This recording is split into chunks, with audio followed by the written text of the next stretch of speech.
Hey everyone, how's it going? Forrest here, again with another installment of my complete analysis of all of J.S. Bach's chorale harmonizations. Today we're looking at Herr, denk, jene, Zeit, which translates to Lord, at all times doth my soul.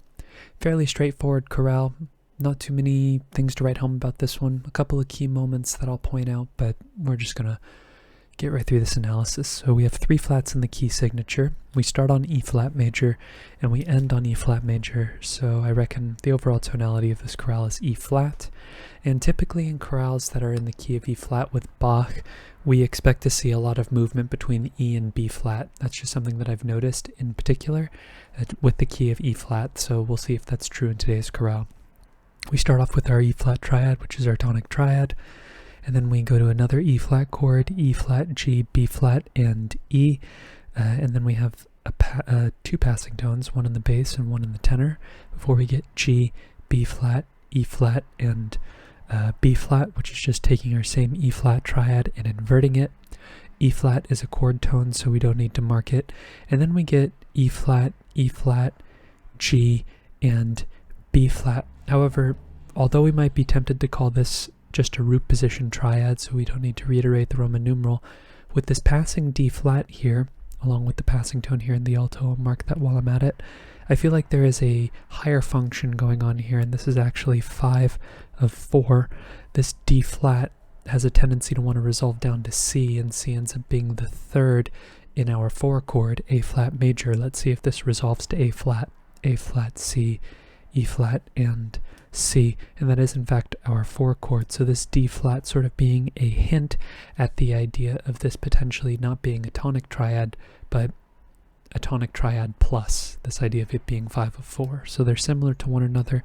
It's both 1 and 5 of 4, kind of, sort of.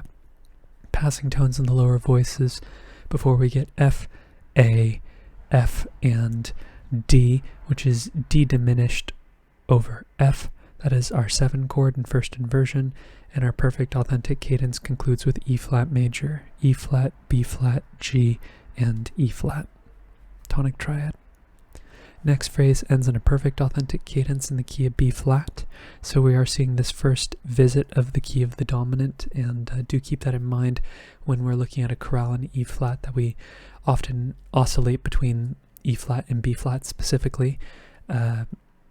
I don't think we modulate directly to B flat though, just because we have A flats going on for a bit. I think by the time we see A natural, we've modulated. So B flat's still our 5 chord here. B flat, F, and D with a passing 7th in the bass.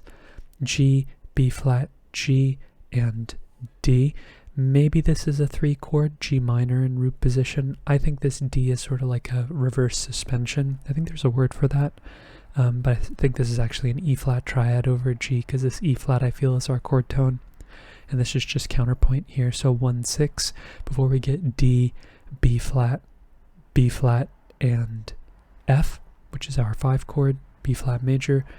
Well, not really. It's kind of like a suspension, but this would be like an 8/7 suspension, not traditionally something that we would analyze as a dissonant consonant suspension. It's like the flip, which is, or the reverse, where we have a consonance that resolves to a dissonance, which makes me feel like this A is more like a passing tone, and this tie is more for effect than anything else.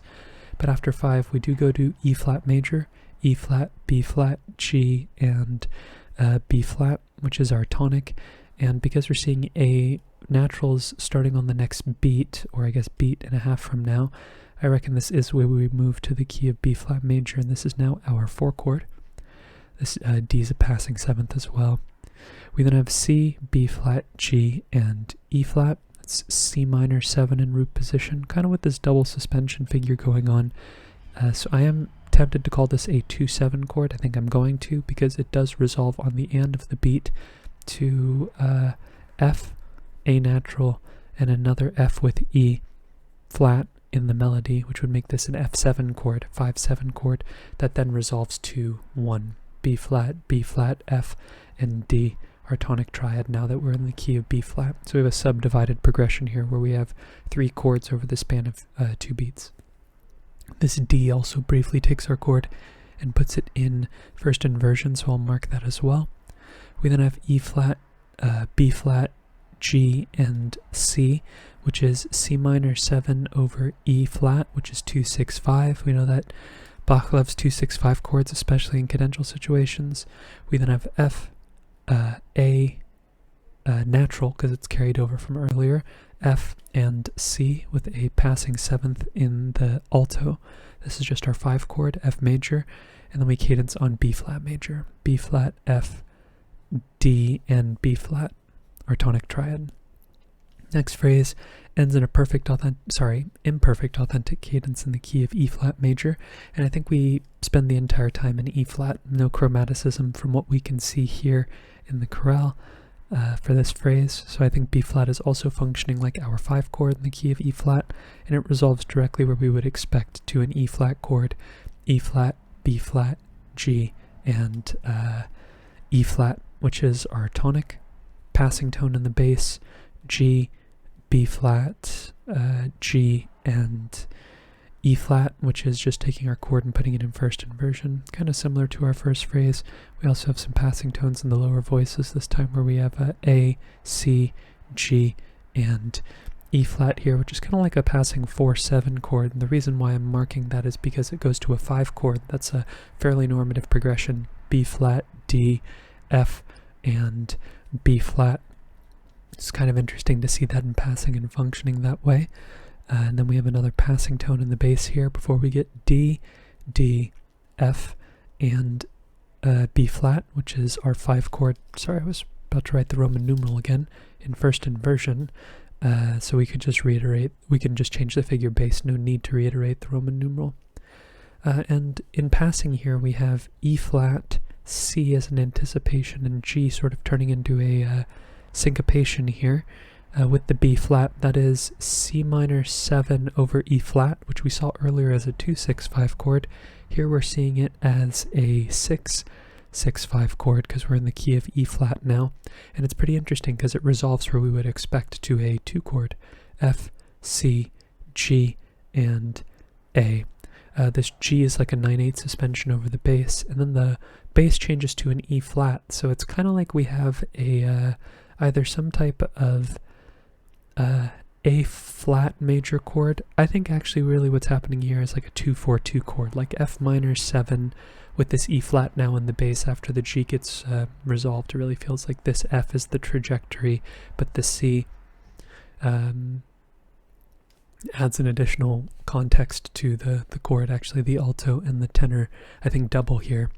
And the interesting thing is the 2-4-2 chord resolves the way we would expect to a 5-6 chord, D, B flat, F, and A flat. I guess more specifically 5-6-5, but a 4-2 chord resolving down a 5th and the bass down by step is a pretty typical thing for the chord to do. B flat's a chord tone. E flat is not a chord tone, D is a chord tone, so we don't need to mark anything that is a chord tone here before we resolve to E flat major, E flat, B flat, E flat, and G, which is our tonic triad root position. Our next phrase also is in the key of E flat major. We have a perfect authentic cadence this time, starting off with a B flat chord, B flat, D, F, and B flat. That is our 5 chord. Passing 7th in the bass, passing tone in the tenor as well, before we get G, B flat, E flat, and B flat, which is 1-6, E flat major over G, with another passing tone in the bass, before we get E flat, B flat, F, and A flat. I think this E flat is an accented non-chord tone. This is actually B flat 7 over D, which is 5-6-5. And that resolves where we would expect to a 1 chord, E flat, B flat, F, and G, this F being a 9/8 suspension over the bass. Bach loves to do 9/8 suspensions over tonic triads especially. And then we get A flat, C, E flat, and F, which is F minor 7 over A flat. Again, Bach loves 2-6-5 chords, especially in cadential contexts. F is a chord tone, so we don't need to mark it. B flat, D, and F is a 5 chord, B flat major with a passing 7th in the tenor, and then we cadence on E flat, G, B flat, and E flat. Okay, next phrase, a little bit interesting, has a little quirky chord progression going on, but it ends in a perfect authentic cadence in the key of B flat major, and similar to our previous visitation of B flat major, I don't think we spend the whole phrase in B flat for the same reason that we did before. A flats don't get introduced until later into the phrase, or sorry, A naturals don't get introduced until later into the phrase. So we have B flat, D, and F, which is our 5 chord, passing 7th in the bass. And here's kind of an interesting chord here. We have G, B flat, D, and F, which kind of feels, I mean, I guess it is a 3-7 chord, 3 kind of being a substitute for 1 here. 3 chords are generally pretty interesting when we see them, especially following a 5 chord, because it's almost deceptive in a fashion, the same way that seeing 6 after a 5 chord is a little unexpected. But after our 3 chord, we have these passing tones, or I guess a passing tone in the bass and a neighbor tone in the tenor. That gives us a bit of a subdivided progression similar to this one right here, where we had 2 going to 5. I feel like we had 1 in a similar metric position. Am I just crazy? Maybe I'm comparing it to when I analyzed it earlier. But similarly here, where we have passing tones or just non-chord tones in the lower voices, we have F, we have A flat, we have D, and we have F. So in passing here, we kind of have like 3-7, which is kind of like a 1-6 chord, going to a 7 chord in first inversion. So 3 going to 7, it's what I've been calling a transitive progression, where 7 typically wants to resolve to 3, because the general tonal narrative is falling fifths, but Bach takes that same voice leading sometimes and goes against the grain, because the same voice leading can take you a fifth away in either direction. It's just approaching the dominant from a different direction or approaching the tonic from a different direction. Here we see 3 going to 7, and 3 is just functioning as either a substitute for 1 or a predominant. And we resolve to 1 regardless. E flat, B flat, E flat, and G. E flat major in root position, which is also our gateway to the key of B flat. It's now our 4 chord, same chord that Bach used to modulate to the key of B flat before. Probably just a coincidence, but you know, it's worth mentioning, I suppose. And interestingly enough, we have some passing tones here, which give us another 7 chord. We have E flat, we have C, we have E flat, and we have A natural, which is A diminished over E flat, 6-4. This would be a 7-6-4 chord. You know, take the inversion with a grain of salt here, because when a chord is part of a subdivided progression, it might be a byproduct of the bass not moving as well. So if the bass doesn't move, you could end up with an inversion that's kind of unusual. So it's mostly the Roman numeral that matters, or the root of the chord that matters here more than anything else, not so much how it's spelled. But 7-6-4 does resolve where we would expect to our tonic triad, D, D, F, and B flat, which is 1-6. And then we have E flat here in the bass and G as a neighbor tone here in the alto. Both are non-chord tones. And actually, I take that back. We have E flat, D, G, and B flat, which is like a passing 4-7 chord, similar to what we saw here, 1-6 going to 4-7. We would expect that to go to 5. But instead of going to 5, it goes to F, C, F, and B flat. Now I think there are 2 ways that you could interpret this. This could either be a 5 chord that has a 4-3 suspension in the melody over the bass, or this C is an accented non-chord tone, and this is actually a 1-6-4 chord. And I think this is a 1-6-4 chord. That's just what it sounds like more to me, because the voices resolve the way that you would expect.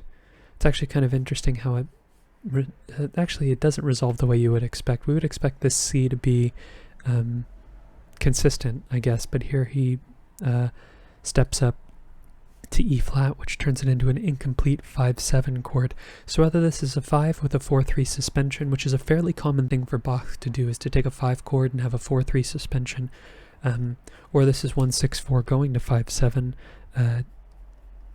It's one of the two. It's some idea of 5 being articulated over 2 beats, and I'm leaning more towards this being a 1-6-4 chord that of course resolves to a bigger 5-7 picture here that resolves to 1 B flat, D, F, and B flat is our tonic triad.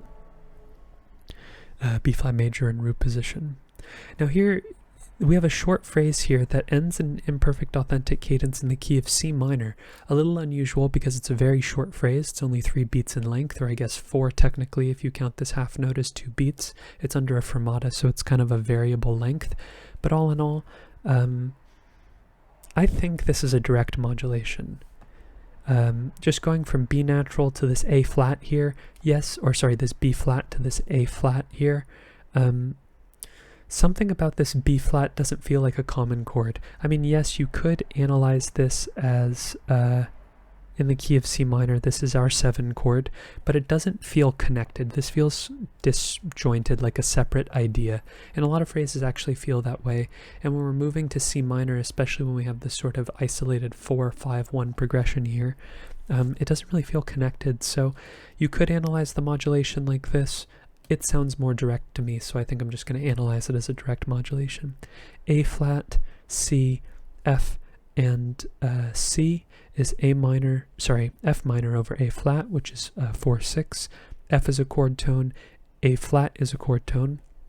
And then we have B, D, A, and D. This A is a 7-6 suspension over the bass. This G is our chord tone, or our root, more specifically, making this G major over B natural, which is 5-6.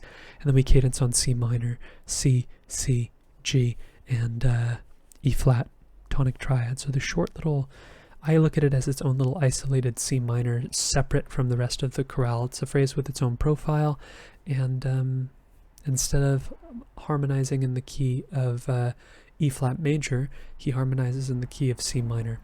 And that's what I feel like makes it feel like its own thing. But we end the chorale in the key of E flat. No, as you can see, there's no chromaticism going on. I think C minor is now our 6th chord, and we're just going to modulate right into the key of E flat, and we're going to end with a perfect authentic cadence. We have D, F, F, and B flat, which is our 5 chord in first inversion.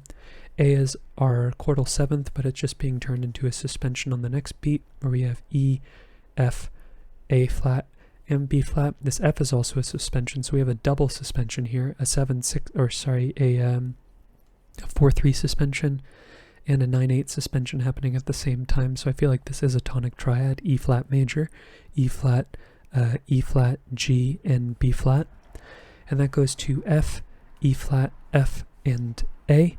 Now maybe you'd look at this as an incomplete 2-7 chord. I think this E is a 7-6 suspension over the bass, and this is actually D diminished over F, D, F, F, and A flat, so 7-6. And typically what we would expect in this pattern, 1-7-6, would be a 1-6 chord on the other side, which is what we get: G, B flat, F, and G, where this F is a 9-8 suspension over the bass, and this is actually 1-6. This E flat being the root of our chord. And then we have A flat, C, E flat, and F. See, unlike this right here, where this didn't feel like a 2-7 chord, this feels like a 2-7 chord because the chord is completely spelled, and it's happening at a point in the phrase where we would expect a 2-7 chord. More specifically, this is 2-6-5. We know from previous cadences that Bach loves 2-6-5 chords, especially in cadential situations. D is a non-chord tone. C is a chord tone, so we don't need to mark it. And then we have B flat, D, and F, which is our 5 chord. A flat is a passing 7th. B flat is our root, so we don't need to mark it. And then we cadence on E flat, G, B flat, and E flat, which is our tonic triad in root position. And that is today's analysis. Fairly straightforward, a chorale on the shorter side, especially in comparison to yesterday's chorale. That was absolutely intense how long that chorale was. If you need a longer video to watch for whatever reason, check out that video. There was a lot to unpack in that particular chorale. Definitely some stuff to go back and look at as well, for me, for research purposes. Regardless, Bach spent most of his time in B flat and in E flat, as I suspected based on other chorales that were in the key of E flat, because E flat's a relatively uncommon key. Like, you see it, it's not the most uncommon key, but It's not really in the top 5 keys that Bach uses, and Bach doesn't use too many tonic keys. So the fact that he's in the key of E flat, you see some commonalities between different chorales. 2 big takeaways. Tonic being used as 5 of 4 is pretty interesting to me, and the fact that we had a double suspension here where we're resolving from 5-6 to 1, where we have the 7-6 and the 9-8 suspension happening at the same time. And other than that, that is today's analysis. If you're interested in following me along on the journey to analyze all of Bach's chorale harmonizations, feel free to subscribe to the channel. You can hit the notification icon as well, and like the video if you enjoyed the content. Thank you so much for watching. Thank you so much for supporting the channel by doing so as well, and I look forward to tomorrow's analysis. I hope you take care.